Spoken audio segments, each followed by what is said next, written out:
Welcome to Seniors Today, a monthly program that is a voice for those 50 plus in Montgomery County, produced by the Commission on Aging, of which I am a community member.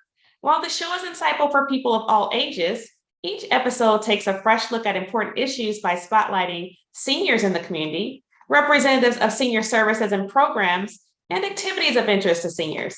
My name is Katie, and today our discussion will focus on the county's age friendly initiative and how we can ensure the public and personal safety of seniors. We will learn about being proactive in protecting ourselves to improve our quality of life. Joining me is Jim Resnick, who joined us for Seniors Today about 3 years ago. Some of our viewers may recall that Jim leads several home safety and curriculum-based programs for Montgomery County Fire and Rescue, including the Senior Outreach and Education Program. Welcome back, Jim. Thank you, Katie. I appreciate being able to join you guys today. Likewise, I appreciate being able to talk to you. Of utmost important as people age, they undergo physical, sensory, and cognitive changes that can impair their abilities to prevent or respond to fires and emergency situations. Tell us about the Senior Outreach Program.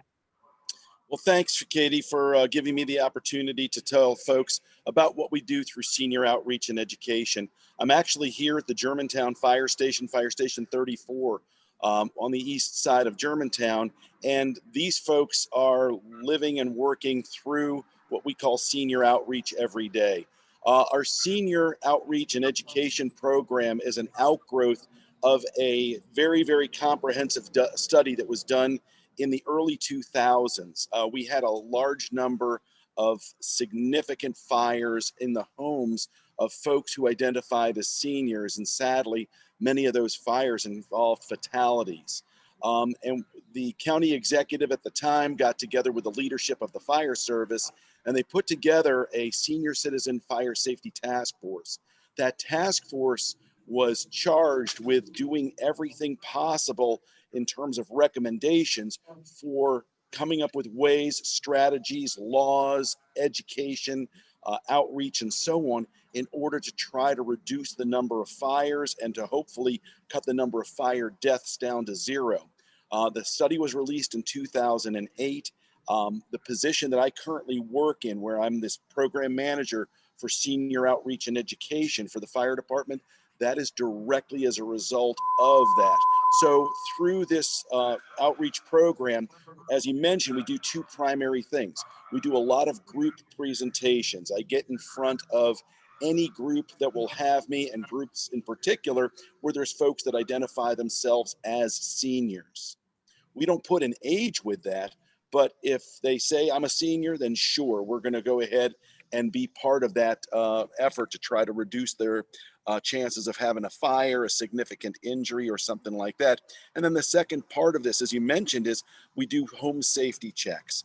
Through COVID, we had to flip everything. We started doing home safety checks on Zoom. We started doing home safety checks using FaceTime or just phone calls. We're hoping to be able to start getting back in the community and getting into people's homes soon. Jim, that sounds like a lot of great work that you're doing, and you have strategies that you obviously are working on to improve fire safety for seniors in Montgomery County. Now, what are some of the risk factors for seniors in their homes and the best practices they should adhere to?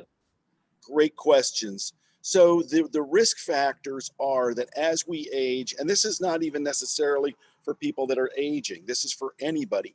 If I'm having physical or cognitive issues which affect my ability to notice if there's smoke, notice if there's fire, to react properly if those things happen, and also to be able to take care of the things in my home that are necessary to help keep me safe.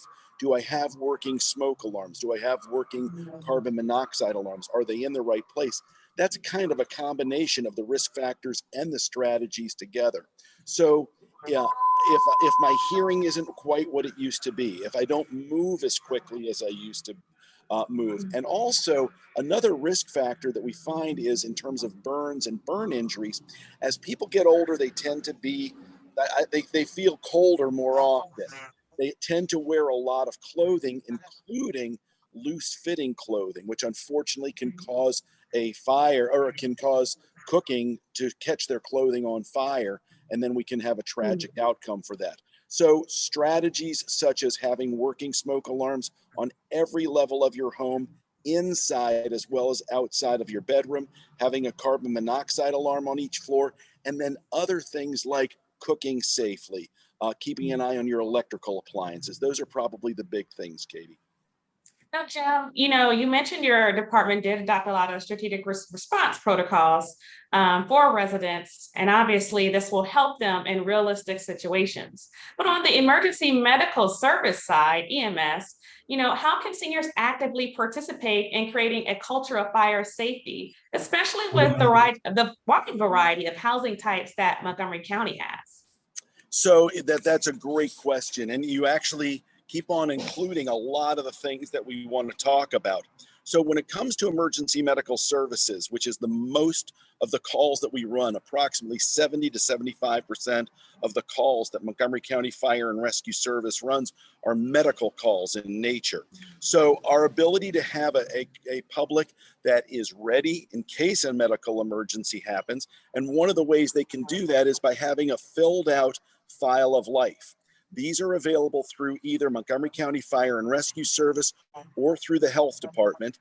If you want one, you can call 311 and request, and we'll send you a file of life, or you can call either of the numbers that you see on the front of this, 240-777-3000 for the health department, or 240-777-2430, and that's for fire and rescue safety education. We'll send these to you. It's not good enough just to have one, but to have one filled out. And what the file of life has is a form in which you write down your medical information, your history, your medications, allergies, who you'd like us to contact in case of an emergency. And then this beautiful little red folder has a magnet on the back, so it goes on the person's refrigerator. The other things are, we see a lot of people that get injured at home because of falls. The ability to have handrails with every staircase on both sides of the stairs, so that if I can't use my right hand, perhaps I can have my left hand then grab onto a handrail instead of a blank wall. Looking for tripping hazards in the home, trying to avoid wet floors, making sure I'm wearing proper shoes and the like. Those are some of the best strategies that we can have. And my goodness, if we didn't learn over this past 18 months the importance of keeping ourselves healthy, not going out if we're not feeling well, hydrating well, covering up our coughs and sneezes, washing hands frequently. These are things that people can do. They sound like little simple things, but they can keep us from having to have these guys and gals come to your home. Well, Jim, thank you so much for coming back on the show. You gave us many tips on how our family, friends, and neighbors can orient themselves about fire safety. Are there any parting words of advice that you have for us, or a website where we can learn more? Sure. So you can always visit our website. Make sure that you have working smoke alarms on every level of your home. Make sure you have carbon monoxide alarms. And if you have questions, need any help, call us, check our website. You can always get us through 311. Thanks again so much, Jim, for taking the time. You're welcome. Absolutely. Well, that concludes our program for today on Age-Friendly Montgomery and its domain of public and personal safety for seniors. As you can see, the voices of seniors matter every day and in every way.